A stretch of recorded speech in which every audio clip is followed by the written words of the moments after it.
Okay, everybody, let's get started. So today we're going to go over bottom-up parsing, this new parsing algorithm, which is more powerful than the one that you're shown. But it's also a little bit more complicated, so we're just really going to do it on paper, kind of walk you through it. I think it's actually related to big discrete, if you're going to take that.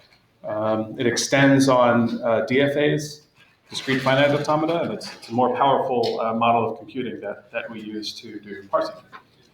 But before I go into that, last time we only went over recursion a little bit, and project one is due in 2 days. But does anybody have any kind of last minute questions about hopefully everybody is be able to do the recursive descent or implement project one, however they're implementing it. Does anybody have any kind of last minute questions about it?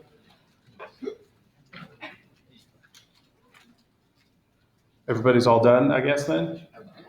I saw a couple of submissions for project one, surprisingly. I was surprised by that. And then today is the kind of like modified due date for project zero. So a lot of people came in and to office hours and got their repos set up and all the tagging done. So hopefully everybody should be pretty much set on that. I went over that in detail in the last lecture, which is now finally uploaded. I didn't purposely withhold the lecture. Just I had to edit something and do processing, although more people have shown up today. So, but I did not purposely withhold it. I try to upload them as soon as possible, but sometimes YouTube fails. Sometimes I have to do editing, and that means doing a lot of conversion, which is very time consuming. But anyway, yeah, I will strive to make the videos up as soon as possible, but they're no guarantee. They're just a supplement to the course. This is not an online course. It's a in-person lecture course. Okay, so no questions about recursion, recursive descent? Everybody's all good on this? Okay, so let's move on to LR parsing then. I've added the new homework for today. That's due next week. That's going to be just walking through one of these parses using LR parsing. And then on Thursday, we'll look at project 2. And we'll start to look at what that language is and how you implement it. And the homework and all the project 2 description will be finished for next lecture. All right, so without further ado, let's look at bottom-up parsing. So unlike the recursive descent parsing, which started at the root node and tried to guess which production we need to expand in order to reach our input string, bottom-up parsing goes the other way. We start with the characters of the input string and try to figure out which productions will immediately match those input strings, and then gradually try to build up the derivation in this language. So recall that these grammars, the theory of the generative grammar is starting from the starting symbol and creating some utterance in the language, whereas the parsing problem is the reverse of this. Given some string in the language, how can we derive that from our grammar? That's the parsing problem. We talked about this a week or two ago. And there's several strategies to do parsing. One of the more general ones is a bottom-up strategy for doing parsing.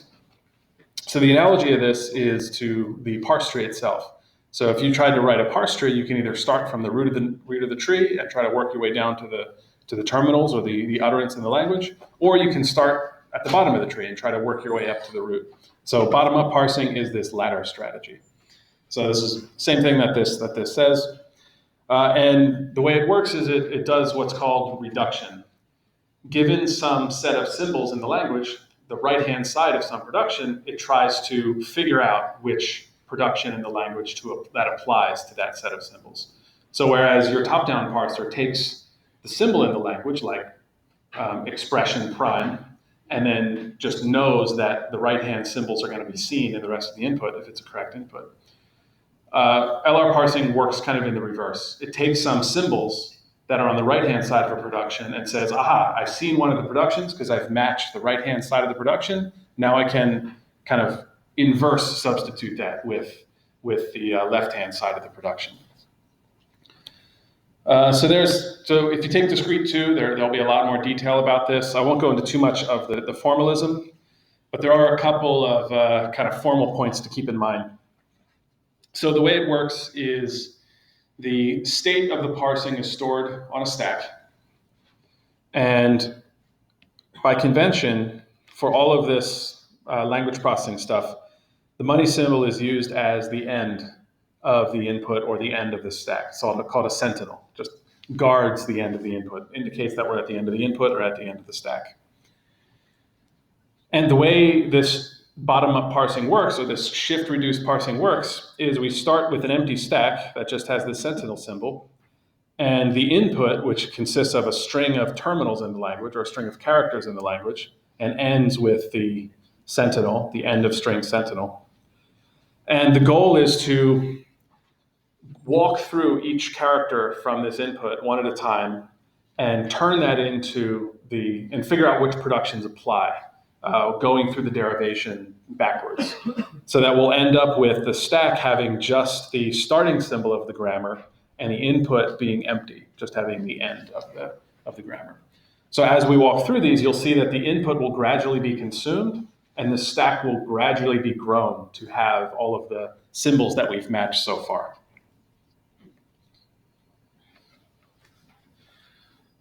So this is called shift reduce because there are two main operations in these shift reduce parsers, these bottom-up parsers. We can either shift, which just means consume one character or one terminal from the input, and then push that onto the stack, or reduce. And reduce doesn't consume any of the input. The input stays the same. The reduce just pops some of the elements off the stack and replaces it with a new symbol. So the idea behind this is that the elements on the stack, the top n elements on the stack, are going to be the right-hand side of some production. And reduce just says we've successfully matched a production, so we pop off all the right-hand side symbols from the production, and then we push the left-hand side symbol. So it's gradually doing this derivation in reverse. We don't have to worry about conflicts too much. So there's some properties of this. It covers, these shift-reduce parsers can cover a really large set of context-free grammars. So most of the unambiguous context-free grammars, I think in fact strictly it's the deterministic unambiguous context-free grammars, they can all be recognized with this parser.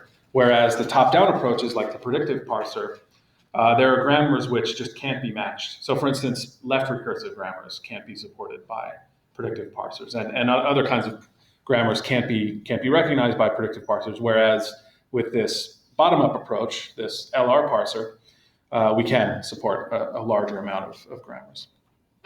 And it's actually really fast. We can do the parsing in linear time over the number of elements in the language. So a little bit more formalism, and read the Dragon book. I've given readings for this, for the LR parser. That'll really kind of lay out the formalism a lot better. The reason it's called LR is the first symbol, L, means we're scanning the input from left to right. R means we're doing a rightmost derivation. So if you remember back to derivations of strings from the grammar, we had leftmost derivations and rightmost derivations. Rightmost derivations where you replace the non-terminals on the right. And this K stands for how many look-ahead symbols you need. So there are parsing algorithms where instead of just doing one look-ahead, like I've recommended you do for your parser, you can actually have 10 look-ahead symbols. And for top-down parsing, you can actually make more powerful parsers doing this. It turns out that for LR parsers, LR1 is all you need to have the most powerful bottom-up parser. And if you take Big Discrete or read the Dragon book, they'll go into that more strictly or more formally. But just a little, kind of convention about how these parsers are named. Questions on this so far? Any questions? So there's a bunch of ways to generate these parsers. The Dragon book will go into these in more detail. So they're all kind of a trade-off between the amount of time and computation it takes to compute these grammars. LALR is something that's commonly used in practice. But I won't go into too much about the distinctions between these. We're going to look at simple LR today. But just note that LALR can recognize more grammars than SLR parsers. The canonical LR parser can recognize the most grammars of any bottom-up parser. But the Dragon book will go into more detail about this. Okay, so all of the parsing algorithms regardless of how you generate the parser, have this same algorithm. So this is the algorithm in the middle. It consists of three main parts. You have the input, of course, which is just a sequence of terminals in the language, ending with a money sign. And you, of course, have the stack, which holds on to the partially recognized inputs. And you have this parsing table. So did any of you read the Dragon book on top-down parsing and see the table-driven stuff? Anybody read the part on table-driven? Like I said, like one or two people. So this is just like kind of like in the DFA where we have this transition table. You have your terminals across the columns and your states as the rows. So it's the same principle. It's just a state transition table. And this tells, instead of just having a DFA where it tells you what next state to go to, given some input symbol, the LR parsing table not only tells you the next state, but it tells you whether you should shift or reduce. So who remembers what shift does? Does anybody remember what shift? I said it like 2 minutes ago. Yeah, shift consumes a terminal from the input. What about reduce? What does reduce do? Yeah, you pop elements off the stack and replace it with the left-hand side of the production. So this table not only tells you the state transitions, like in an automaton, it also tells you what action the parser should take. Should it consume elements in the input, or should it pop elements off the stack, recognizing some production in the language? So that's the algorithm that any LR parser is going to use. Okay, so just a little bit more formalism, and then I'll show an example. I think you'll see this in the Dragon book. So you can think of if you kind of push the stack and the remainder of the input together, you get what they call a configuration of the LR parser, of the LR algorithm. So as you're parsing through this input, and the stack represents the part of the input that you've already recognized, represents like the productions you've already started recognizing, whereas the right-hand side represents the input that you haven't read yet. So you can think of this as like one step in the derivation of the string from the grammar. So if you were to like walk through a derivation of the input and then look at what the LR parsing algorithm is doing, they're doing an analogous thing where the stack is holding like the part that you've processed so far, and the input is like the input you haven't looked at yet. Yeah.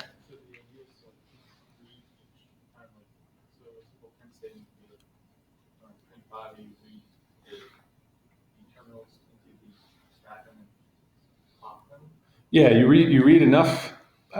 You'll see when I show an example. But yeah, you read characters in until you notice that you've seen a complete production. And remember that the grammar is recursive, so a production can have a mix of terminals and non-terminals on the right-hand side.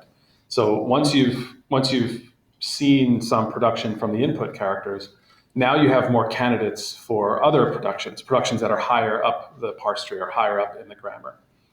But I think showing an example will make that a little clearer. So basically, it uses the top of the stack, the latest state that it's seen, and the next character in the input to determine what the next parsing action is. So something I didn't mention here is that the stack not only has the symbols that you've reduced so far, it also has the states from that transition table. So down here it shows you this LR parsing showing one of the sentential forms. That's one of the steps in the derivation. If you look at the Dragon book, that's all that fancy terminology means. It's just you have some of the some of the non-terminals being replaced and some of them not being replaced, and you have still some of the actual terminals in the language. The stack not only holds the symbols that are awaiting reduction, but it also has the states from that parsing table, that transition table. So just to kind of review this a little more formally, the shift will take the next input from the stack, as long as the table says it to do so. And the change here is that it looks at S M, which is the top state on the stack, and it looks at the next character in the input. And if the action table tells you to shift, so it shifts into state K, then we read AI into the stack, we push it onto the stack, and also push the state that we're transitioning to. So it's kind of, I mean, it's a very subtle difference here, but this input character moves on to the stack with the next state in the input, the next state that the transition table tells you to go. Reduction, on the other hand, recognizes that given the next state that we see on the stack and the next input, it tells us to reduce one of the productions. So we enumerate the productions. It says reduce the production. So first notice here that no input is being consumed. Instead, the number of elements in the right-hand side of the production being reduced gets popped off the stack. So that's what this xm minus size of b is. So these elements get popped off the stack and then get just replaced with the left-hand side of the non-terminal. Okay, so that's kind of the formalism part of this. So there's also going to be one special action called accept, where once we reach the end of the input and we're in the right state, we're in the starting state, then we successfully complete parsing. And if that transition table is empty in any places, just like for DFAs, that's a parsing error. Okay, so I think it's best just to show an example of this. I think that'll make it a little clearer. So let me get.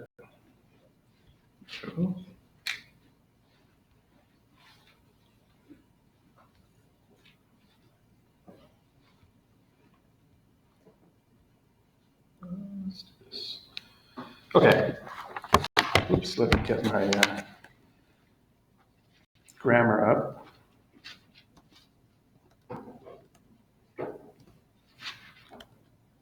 Okay, so this is a grammar that we're going to read in. Now, the notation is yet a little bit differently, so I borrowed these slides from another course. And they use a slightly different notation, but hopefully it's intuitive. So in brackets, we have the non-terminals like S, A, and B. This symbol just means production, and then the lowercase stuff are the terminals. So A is a terminal, capital A is a non-terminal, capital B is a non-terminal, and E is a terminal. So questions on the grammar at all? Questions on the grammar?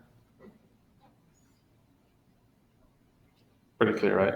Okay, so this is our parse table. So you can see at the top we have not only the terminals of the language, but also the non-terminals. So the terminals of the language are our action table. So whether we shift, which is symbolized by S, or reduce, which is symbolized by R. And the part of the transition table that transitions on non-terminals is called the go-to section of the table. And we'll see an example why it's named that way. Let's see, I think this describes the format here.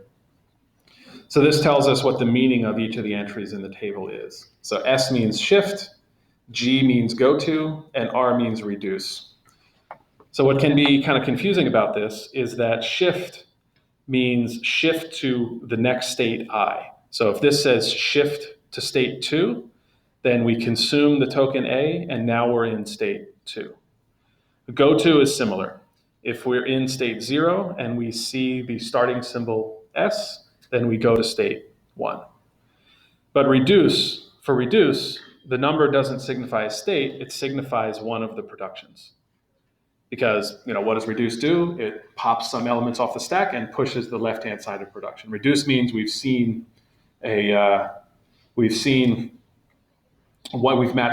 matched one of the productions from the stack. And so R does not say how we go to the next state. This is just like a DFA. We need to know which is the next state to go to. And as we'll see in the example, that's what the go-to section of the state does for us. So once we reduce a production, we pop off, say we reduced production 1, we pop off these elements and replace it with the left-hand side. And then the go-to table tells us what the next state transition is going to be. All right, questions on just on kind of the, what this table says. I'll show how to use it with an example, but any questions on it? So S is shift, and it means shift and move to state 2. G means go to state 1, and reduction means reduce production 3. So reduce this production. It's not a state transition. Questions so far?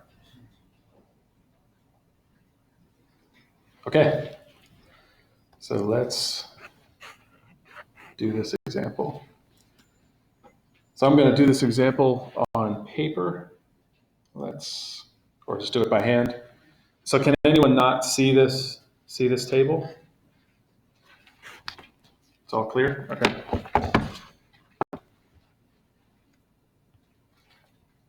So we are going to use this parsing table to recognize this input given this grammar. So I haven't yet told you how we got from this grammar to the parsing table, but just sort of believe me that this grammar is parsed by this table. And I'll go through the procedure that we use to actually generate this parse table. But first, let's just look at how we actually do this parsing job. All right. So we always start with a state stack. And on the state stack, we push the starting state. So start 0 is the starting state. And let's see, let me put my input.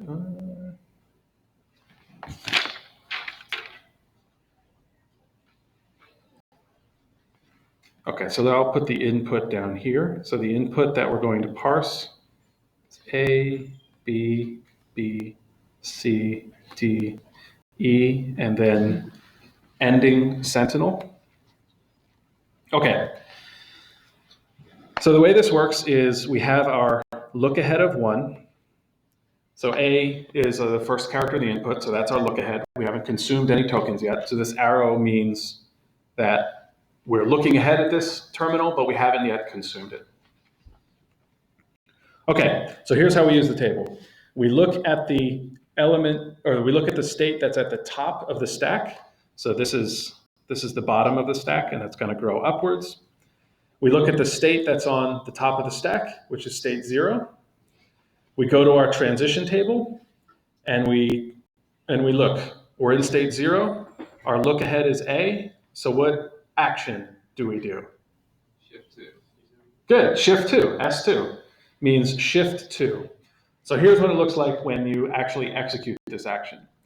You consume the look ahead and push it onto the stack. So our look ahead moves to the next character. And it says shift into state 2. So we record the current state associated with shifting that, consuming that terminal. We record that on top of the stack.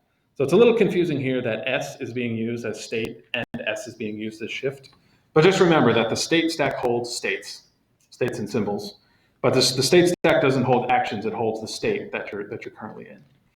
So I can even write this down, that our first action is to shift to state 2, because we read A in. I'll just keep a little record of all of the actions that we've done. Okay.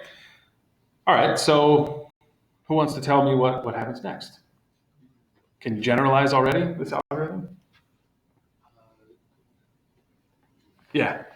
Since we're in state 2 and our look ahead is B, we're going to first push the B onto the stack, and then we're going to do shift to 3.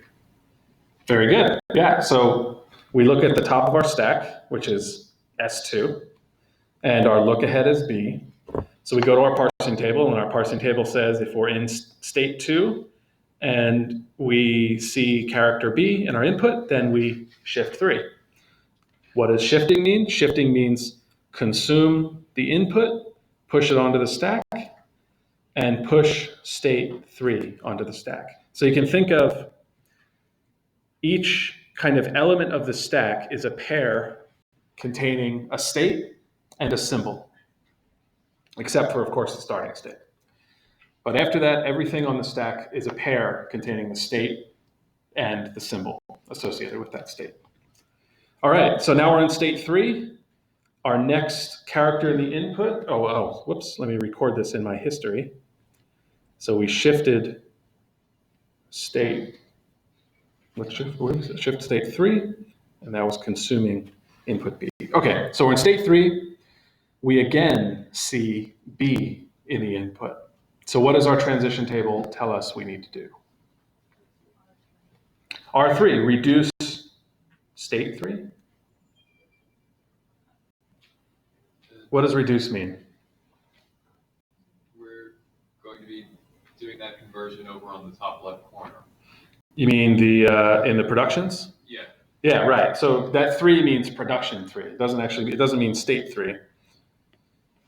So that R3 means we can reduce production 3. So here's how reduction works. We take however many symbols there are on the right-hand side. In this case, there's only 1. And we pop that number of symbols off the stack. So strictly speaking, we're popping off pairs of states and symbols, because you can think of each element on the stack as being a pair of the state and the symbol. So we pop each one of those off the stack, corresponding to the right-hand side of our production 3.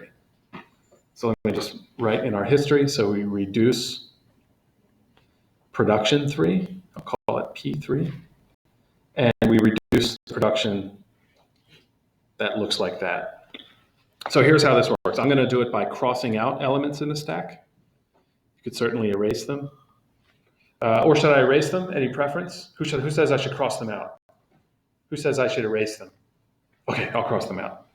All right, so we pop all of pop the corresponding number of symbols from the right-hand side of production 3 off of the stack. There's only 1, so we pop off 1 symbol with its state. And then, okay, so then the question is, we did the reduction. We know we recognize the production A gets substituted with B. So the question is, how do we know, and then we actually push the left-hand side symbol onto the stack, because it's like going in the parse tree from bottom up. We've seen that we have B as a leaf. We've matched B with the production 3, so now we can construct the parent node of B. That's one way of thinking about it. So that's how we get the new symbol onto the stack. We always replace all of the right-hand side symbols with the left-hand side symbol. But then the question is, how do we know what the next state is? What is the state that's associated with A?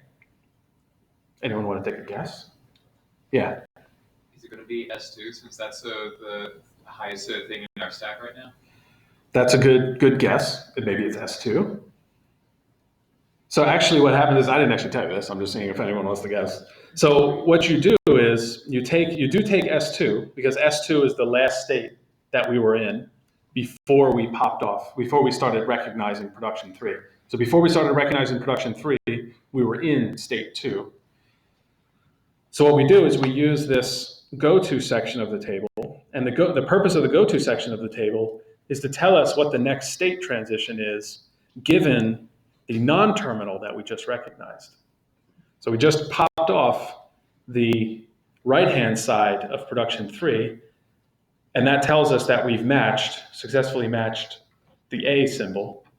So in order to figure out our state transition table, which state we go to next, we use this go-to section of the state transition table. So the state transition table tells us that if we're in state 2 and we see the symbol A, then what do? We're in state 2, we see the symbol A, that tells us we go to state 4.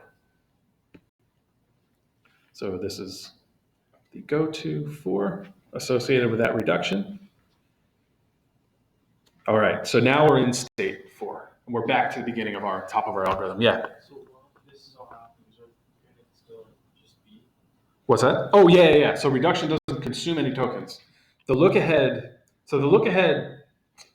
doesn't tell the parser what terminal it's going to process. It tells it which action to take.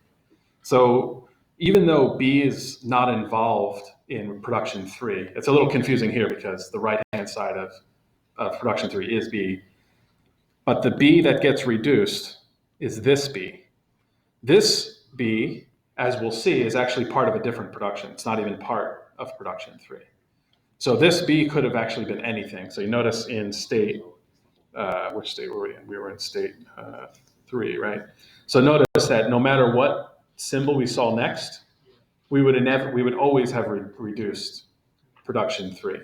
So that just sort of is a hint to the parsing process that's the production, that we've seen a complete production, because we're no longer in any complete production. That should become clear when you see the algorithm for actually generating this parser. Okay, questions? Other questions on this so far? Okay, so now we're back to the top of our algorithm. We're in state 4. Our look ahead is B. So what is our next action? So in state 4, look ahead is B. So you can call it out if you know. Yeah, we shift 5. Shift means, what does shift mean? Push the Consume. B and then push it. Yeah, consume the token, push it onto the stack. We consume the token and advance our look ahead. And our new state is 5, right? So our next action in our history is we shifted to state 5 because we read in B. Okay, so I'll go a little faster now that I think we have part of this down at least. So we're in state 5.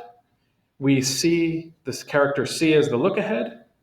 So our next action is to shift to state 6, consuming C. So let me consume the input, push that onto the stack, and move to state 6. Questions about that? Questions? Okay, so now we're in state 6, and we see D as the next character in the input. So what do? Reduce Good, we reduce what? B2. Right, we reduce production 2. So we reduce production 2, and production 2 is a little bit more complicated. This is A goes to,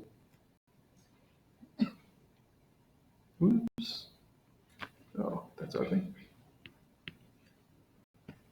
So production 2 is terminal A gets expanded to terminal A followed by, non-terminal A followed by terminal B, terminal C. All right, so let's do reduction one more time. All right, so how many pairs of things do we pop off of the stack for production 2? 3. 3, right? The right-hand side has 3 symbols, non-terminal A, terminal B, terminal C. So we pop, and notice that these are actually the symbols that are on the stack. So even though we didn't actually inspect the entire stack, that state 6 captures the fact that the state has those 3 symbols on the stack. So that state encapsulates that information. All right, so we pop off those 3 elements from the stack and then push the reduced left-hand side of that production. Questions on this so far? Questions on this reduction step? Yeah. So with state 2, it was A, B, C. Would we have had a problem if it was like A, C, B, or some other order? No. Wait, what do you mean? Because the input is not actually... If the order of the things in the stack was not the exact same order as it... Oh, then that means the parsing algorithm was broken. So the reason that it actually matches what's on the stack is because we constructed the parse table in such a way that state 6 encapsulates the fact, or represents the fact, that we have already seen non-terminal A, terminal B, terminal C. Okay, but those 3 would have had to have been in the stack. They would have had to have been on stack in order to be in state 6. Yeah, that's right. That's right. We'll see in the parsing algorithm why that happens when we generate it. So what happens if your look ahead doesn't match like the state, I guess? Yeah, so if there's an empty, then you have a parsing error. That means the input cannot be derived from the grammar. Or you have, the input cannot be derived from the grammar. That's a parsing error. Questions? Those are good questions.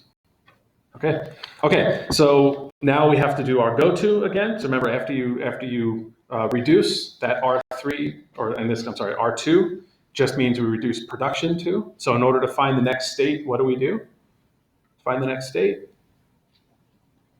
We look at the S2 and, Right. and the non-terminal, and then we figure out Yep. the go-to from the table. That's exactly right. So the last state before A on the stack is S2, and we use our go-to table to tell us what transition to do when we see non-terminal A when we're in state 2. And so what does that tell us to do? Go to 4. Go to 4. Okay, make sure this is right. Yeah, I think this is right. So now we're in state 4. Okay, did I miss anything? Okay, I think we're good. So now we're in state 4. We see D in the input. So state 4, if we see D, what do? Shift to state 9. That consumes D. So we consume D, move the look ahead. Now we're in state 9. I'm running out of space. Oops. Let me move this.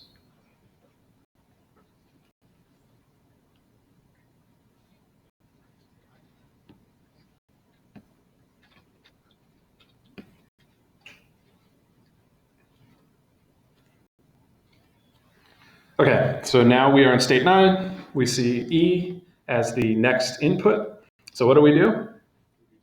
Reduce 4. Reduce production 4. Production 4 is B expands to D. So there's only one symbol to pop off of the stack. So we push off that D, or pop off that D and push B. And now how do we find the next state? So what is the last state we saw on our stack? Good, yeah, state 4. So we didn't pop that state 4. And we're in state 4, so we see non-terminal B. That tells us that we go to state 7.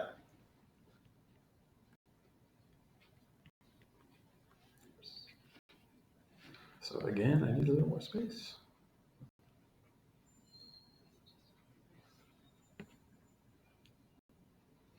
Okay, so now we're in state 7, and we still see E as the input. So what do? We shift to state 8. That's consuming E. So we consume E. Now we're at our look ahead is the end of file or the end of input. So that's E. We're in state 8.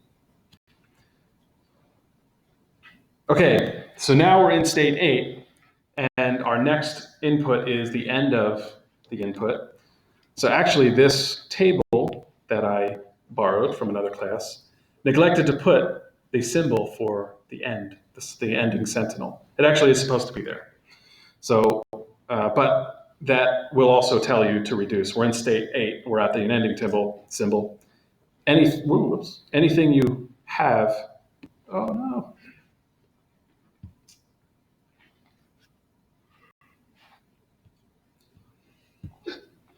Any symbol you have as the next input, it will always reduce. That whole row tells you to, when you're in state 8, tells you to reduce production 1, no matter where you are, no matter what symbol you see in the input.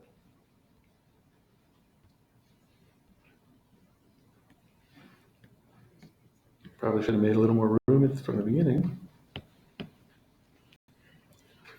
So we were in state 8, tells us to reduce production 1, which is actually our starting production. So reduce production 1, which is our starting production.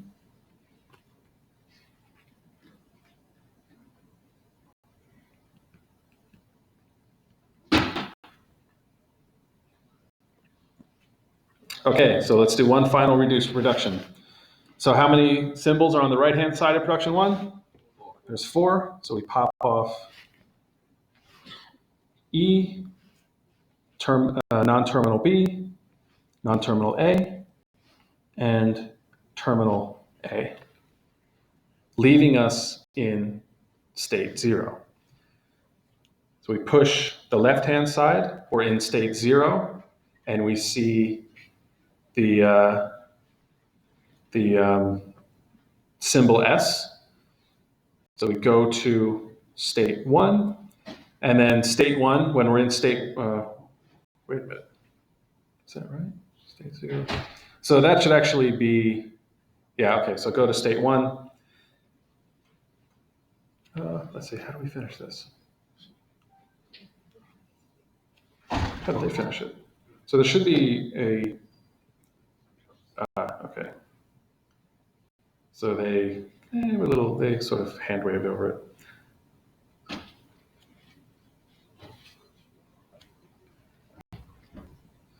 And so state 1 doesn't have any entries here, but because we have the ending, this ending sentinel, it's actually not in the table on the left-hand side, but having this sentinel and being in state 1 will just mean we accept the input. So sorry, that was a little hand wavy at the end. But basically, when you get to your final state and you see that your next input is the ending sentinel, then yeah, you've finished. You've successfully parsed this input. Questions on this? And so read the Dragon book. It'll be more formal. It'll be more formal about that. But any questions on this so far?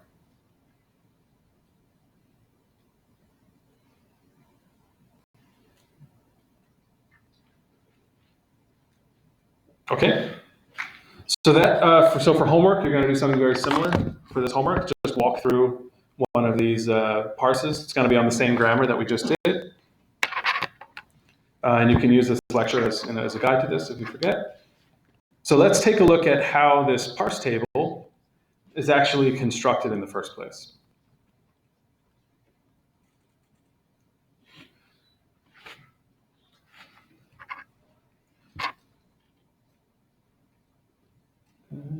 So just as a little reminder, shift consumes the next token from the input, pushes it onto the stack. Reduce pops off beta number of symbols from the stack and replaces it with the left-hand side of a production. Accept means we've successfully parsed. Error means that we haven't, that we've found a parsing error. So you can go over more of this formalism in the Dragon book, but so I won't go in detail over walk through the algorithms, but the basic idea behind all of these LR parsing algorithms is that we take these, they don't actually say it. So they take what are called items in the LR parsing terminology, and each item is a particular position inside of one of these productions. So this dot symbolizes a particular position during the parsing of the input into the grammar. So whatever my production is, so this is sort of a not any particular grammar. If we have A expands to some prefix beta, followed by some other non-terminal B, followed by the rest of the production delta. This dot represents where we are in that production as we're parsing. And by enumerating every single one of these items, every single one of these positions in the grammar, we can figure out every possible state of parsing, every possible state of being inside of this grammar, either generating an input or parsing an input. So yeah, I won't go through the formalism. Let's just sort of, let's just see that for the example of our grammar, how we actually generate this parse table. So I won't actually make you generate a parse table on an exam or anything, but read the Dragon book, take Discrete 2, and they'll go through in more detail about the formalism. So the idea is for each of these productions, to look at every possible position inside of the production, and notice that if we are here, if our item is S expands to terminal A followed by non-terminal A, if we're here during our parsing, that tells us that we're also at the beginning of non-terminal A. So if we are here at the second symbol of our starting symbol, we're also at the beginning of the non-terminal A. So that's just one thing to keep in mind. All right, so when we start at the starting symbol, For LR parsing, they will make an extra production, S prime. So this is what that state one represented in our table. It wasn't explicitly put there, but the Dragon book will show this formally.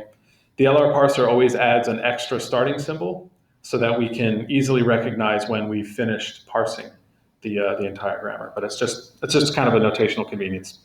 Okay, so our first state of our grammar is at the beginning of our starting symbol S. So since we are at the beginning of our starting symbol S inside of S prime, we're also at the beginning of the production for S. So questions on this at all? So this is just symbolizing that we are at the beginning of our entire grammar. We haven't consumed any input yet, and we're at the very beginning of our grammar. So what we do is we basically construct a DFA of all the possible transitions between positions within our productions. So starting here at these two productions, there are two possible next transitions within these productions. We can either see the starting symbol S and have some transition, so I'm seeing the starting symbol S, or we can see the non-terminal A. So if we see the starting symbol S as the next input on our stack, the next thing to reduce, I'm sorry, I'm getting ahead of myself, is the next symbol in our transitions, that means we move to the state that represents being inside of S prime and having already seen S. Questions on this so far? Questions on this? So I may be explaining this in a little bit of a convoluted way. If we see non-terminal A, that means we go from this item or this position in our production to this position in our production. This dot represents where we are currently in recognizing the input in our grammar. So any questions about this? Is this clear? Going from this item where we're before terminal A and after terminal A? Questions on this? Questions on this? Clear, I hope? Or it's completely unclear? Makes sort of sense? So each state represents a position inside of the grammar. And each state transition tells us what happens when we see a particular symbol, whether non-terminal or terminal. Yeah? So why do we have the bracket A's below like the two? The bracket A? Or like the statements starting with bracket A? These? Yeah. Ah, okay.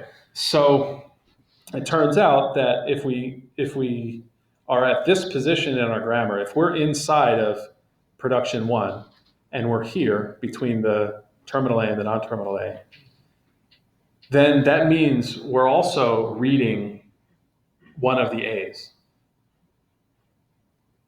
So what's that? So it could be either or. Exactly, yeah. So this captures the fact that we are here in our grammar inside of the starting symbol, but because we could see either any of these A non-terminals, we have to enter the A non-terminal, but we could see any of them. We are simultaneously, this is kind of like the non-determinism to deterministic automata transition. We are also at the beginning of both possible productions for non-terminal A. So all of these three positions in the grammar are equivalent at this point. We don't know what production we're seeing, so we just non-deterministically explore every possible position in the grammar we can be. So this is just like the epsilon closure for DFAs, where we're here in our grammar, and by this something like an epsilon closure, we are also at the beginning of both possible expansions for A. Now, it'll become important to have both. So why do we even bother having this position before, inside of S? Why do we bother having that? And that'll become important for the parse. That's basically what you do after. That's the go-to side of the table. That's after you reduce. You're back inside of the first production. So if you imagine what your predictive parser does, it starts with S, reads A, and then when it gets to here, inside of your recursive descent parser, it then recursively calls production A, one of these productions. Predictive parser would have to predict which one it is, or the non-terminal A would have to predict which one it is. but it'll recursively call the A function. But what happens when it finishes A? It returns back to the S function. It's as if you're trying to parse S, and then while you're parsing it, you see there's another non-terminal, so you're like, well, let me freeze, let me stop, and go try parsing A. And then when I'm done, I'm going to return to my caller, return to the S production, and then move on inside of that production. Does it make sense? Makes sense. So these are all equivalent, like kind of models of parsing. You can think of it in many ways, but with the LR parsing approach, instead of having this recursive descent, we do what we did for like DFAs, for the subset construction, and we capture all possible states we can be in, rather than doing a recursive call. So questions on this? That's probably the most important part to remember about this construction. So each state represents all of the equivalent positions in the grammar that we are at any point in the grammar, at some point while processing this grammar. Questions? Okay, so knowing that, let's see how we can make the next states. So in S2, the next possible symbols in the input, so not necessarily the terminals, but the next possible symbols in the input are either the non-terminal A in these two cases or the terminal B. There are two possible next symbols. So if we see B, the only possible transition we had from state 2 was production 3. Production 3 is the only production here that can transition after seeing terminal B. So if we see terminal B when we're in state 2, that means we transition to this state, the state where we've finished reading production 3.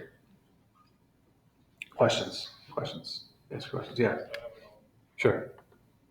So after that lowercase a, that's terminal, right? Which one, B or A? Sorry, S2, like the box S2. Yeah. So we assume that we see non-terminal A every time. Non-terminal A? Or sorry, the bracket. Yeah, non-terminal. Yeah. We either see non-terminal A or we see terminal B. Those are the valid possible. It's like in the DFA. There's only certain symbols that you can transition on. So because those are the only. I mean, technically, you can when you make the transition table, you have every possible transition, but the ones that don't have any next item or next position in the grammar are just parsing errors. So yeah, you could have a C coming out of here, but it would just be a parsing error. Questions? Okay, so if we see non-terminal A, these two productions, production 1 and production 2, are where we can transition. So if we transition from production 1, that puts us here between non-terminals A and B. If we transition on production 2, that puts us here between non-terminal A and terminal B. But again, we do this transitive closure where if our position is before a non-terminal, we also represent this, the recursive fact that we are also at the beginning of non-terminal B, just like when we're doing recursive descent. And when you actually do recursive descent, your call stack is recording the fact that you are still here inside of the starting symbol. Your call stack is doing that. That's what a recursive call or any function call does. It freezes the state of the caller, finishes doing the callee, and then returns to continue executing the caller. So this is kind of modeling that fact that we're freezing here inside of the starting symbol and then trying to parse the beginning of non-terminal B. Okay, questions on this transition? With me so far? Fun, right? This is the beauty of parsing. Okay, all right. So now we've taken these two productions, we've advanced the position inside of these productions, and then we've taken the transitive closure of those positions. That's where we get this non-terminal B. So then we just do the same procedure for every possible next symbol. So we either non-terminal B, terminal B, or terminal D. Those are our three possible transitions. Then we just find the new states. So if we see terminal B, that can only advance production 2, and it advances it here. So now we're between terminal B and terminal C. There's only one possible transition because there's only a terminal here. There's no more non-terminals. That puts us to the end of production 2. Going back to state 4, if we see terminal D, that the only possible transition is on production 4. That puts us at the end of production 4. And if we see non-terminal B, the only possible transition is due to production 1. And that puts us here, right after non-terminal B, but before terminal E. And finally, the last possible position we can be in our grammar is at the end of the starting state. And so what we've done is we've actually enumerated every possible position we can be inside of this grammar, grouped them by the ones that are like, the epsilon closure or the transitive closure, and recorded all the possible transitions between these states. So now we have basically a complete description of every possible state we can be in this entire grammar. So no matter what input we read in, we will be in one of these states. We can only be in one of these states. This is just like the DFA, like the NFA to DFA construction, very similar to that construction, where we just enumerate as a finite set of states that we can be in, because the grammar can represent infinite strings like DFAs can, but there are only a finite number of positions that we can be in the grammar. So we list out every possible state we can be in, and then show all the possible transitions between those states. Yeah. So if you get to state 8 all the way, would that be the same as going back to state 1? That's a good question. So what is the connection between state 8 and state 1? So there should be some kind of connection here, right? We can't just go to the end of a production and then just stop. We have to somehow return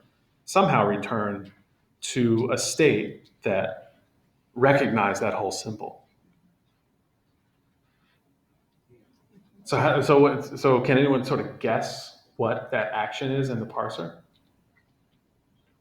Or what the name for that is in LR parsing? You have shift, reduce, accept, and error. So on a terminal, this is definitely a shift. Go to. So go to is when you see a non-terminal symbol. That's a go to. But what about reduce? Where is reduce on this state transition diagram?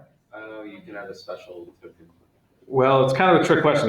There is no reduce, because so the reason for this is that we've got this nice DFA, and this is a DFA. It has a finite number of states. It's over an alphabet.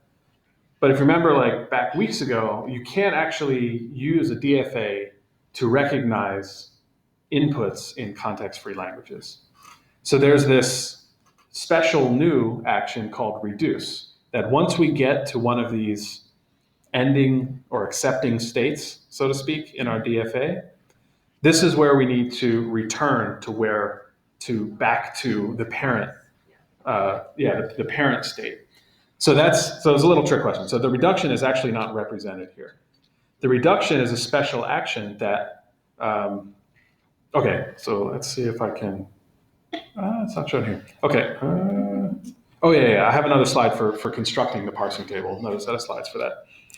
But the basic idea is, as we transition through this state machine, we don't just record a single state, we push all of the previous states onto the stack. So that way we have a record of all the places we've been in our grammar. And once we reach one of these ending states, where we reach the end of a production, then we pop off all the symbols that we've seen, because we kept a record of that path through the DFA, and then we replace it with the left-hand side. That's where the goto comes in. The goto says, once you pop off these elements, and we go back to S0, we know we've seen symbol S, so we transition to state 1, for instance. Does that make sense?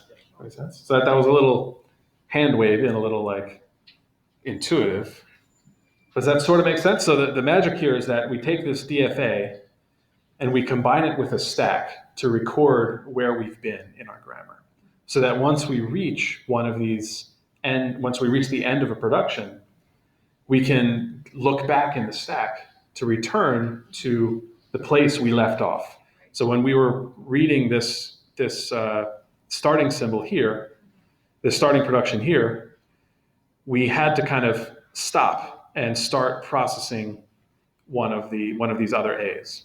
And once we finished reading one of these A's, we could pop all of the stacked states we had to read while processing this A, non-terminal A production, and return to state 2. And then continue reading that entire symbol A. So we know we've seen the symbol A, the non-terminal A, so we can go back to our previous state in our DFA and continue reading. Questions on this? I know, especially seeing this the first time, it's an extremely complicated algorithm to work through. And you can thank Donald Knuth, who's heard of Donald Knuth? Anyone heard of Donald? No? He's one of the most famous programmers, art of computer programming.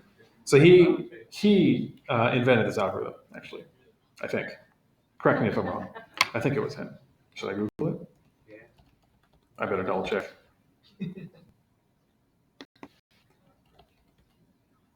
Okay, I think it was Knuth. Does that look right? Yeah. There you go. LR parts were invented by Donald Knuth. 1965. So like 50, 60 years ago, this guy was doing this. And that's like, can you imagine how primitive the computers were then? He came up with this algorithm. So very smart dude, wrote a famous several volumes of text called The Art of Computer Programming, where he goes in very great detail into algorithms. He's still writing them, technically. I think he's been writing the last one for like 10 years or something. 70 years old, he keeps writing them. So yeah, look him up. I'd encourage you to look him up. Donald Knuth. Donald Knuth or Knuth? I don't know how it is. Knuth. Is he finally finishing up one of his volumes? Let's see. Art of Computer Programming. This is his famous set of books. Oh, here we go. December 2019. Ooh, hot release. Oh yeah, volume 4, fascicle 5. Oh yeah, so he, instead of releasing entire volumes, he started releasing slices of the volumes so he could get them out. So volume 4, fascicle 5, hot release.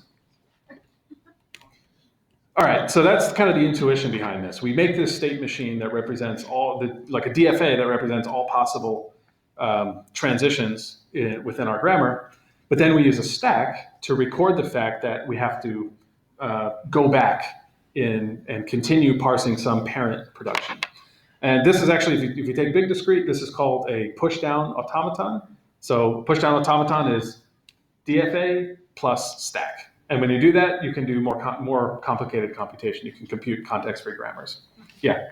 So what are the, I guess, the top-down recursive, is that just called recursive descent? You've been doing predictive parsing or recursive descent. Recursive descent, predictive parsing, I guess. I don't know the exact name. It's top-down. So recursive descent includes grammars that aren't predictive, that can try a path and then backtrack. But the Dragon Book has all the formal names. I don't remember all the formal names. But yes, it's recursive descent, but it's predictive parsing, so it's linear time.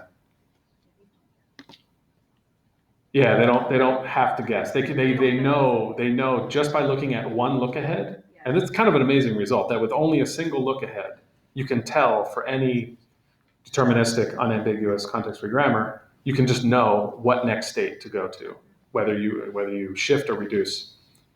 Pretty amazing result. Okay, so in the last part, let's just take a look at how we actually use this DFA to construct our state table. Okay, so the table looks basically just like a DFA. It's basically a DFA construction.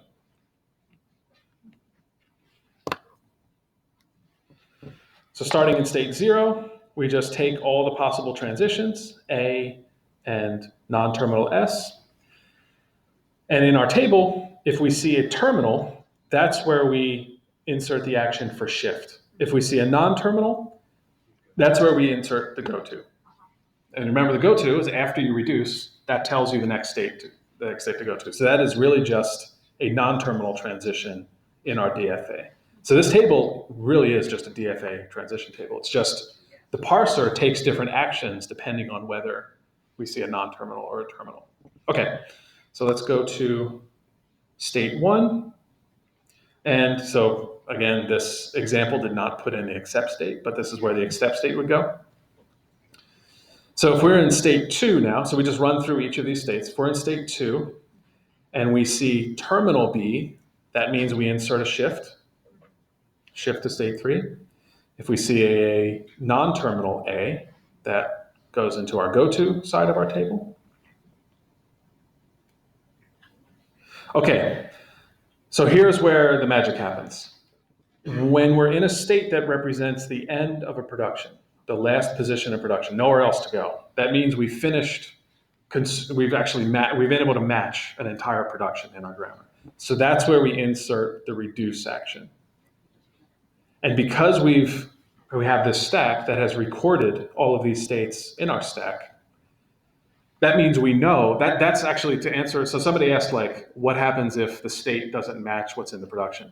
Because of the way we constructed our DFA, the state on top of the stack, S3, records the fact that we have we've gone through S0 and S2. It records that information in a single state. So we just know that all of the preceding symbols, there will be the right preceding symbols in our input. So, and because the production tells us how many symbols there were, we can just pop off a single state. So we're in state 3. The reduction tells us to pop off that state, which puts us back into state 2. That's why that reduction worked. So I don't know if I explained that super articulately, but just if you work it out on paper, if you do this example, it should make sense. Okay, so that's how the reduction is created. Once you reach a state that represents the end of a production, that means do a reduce. So continuing on in this table, if we're in state 4, there are 3 possible transitions. There are 2 terminals, and there's 1 non-terminal, and so on. And we can just continue through this DFA, entering all of the shifts and reduce. So if we're at the end of where's state 6? So if we're at the end of a production, like we are here in state 6, that means we do a reduce.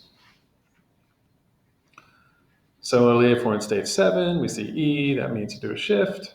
If we're in state 8, we're at the end of production, so that means we do a reduce. Finally, state 9, we're state 9, also we do a reduce. So the accept state would be from here. If we're in S1 and we see the sentinel as our next input, accept. Okay, questions on this so far? Yeah. So if we go to state 6, why would we reduce to state 2? Say again, if we're in state 6? Yeah. So this is reduced production too. Oh. Yeah, this is the confusing part about these tables. That reduction means the production we reduce. So if we're in state 6 symbolizes the end of a production. So if we're at the end of a production, we know that we must reduce. Makes sense? Yeah. So with the states 3, 6, 8, 9, the reason why all of them are reduced is because since we're at the end of a thing, it doesn't matter what the next thing is? Yes, that's exactly right. So there's a little bit of a,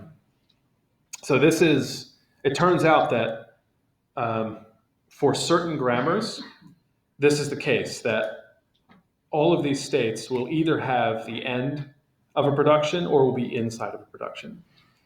But actually, there are grammars where this is not the case, where S6 might be both at the end of a production and also inside of a different production. There's no reason why a state has to always be at the end of production. It just so happens that this grammar has that property. And so it turns out that this parsing algorithm is actually, the way we generate the parsing table is actually too simple for, that's why it's called simple LR, that it doesn't actually support all the grammars that LR parsers can support. So as a little preview of maybe big discrete, or if you're very interested in this stuff,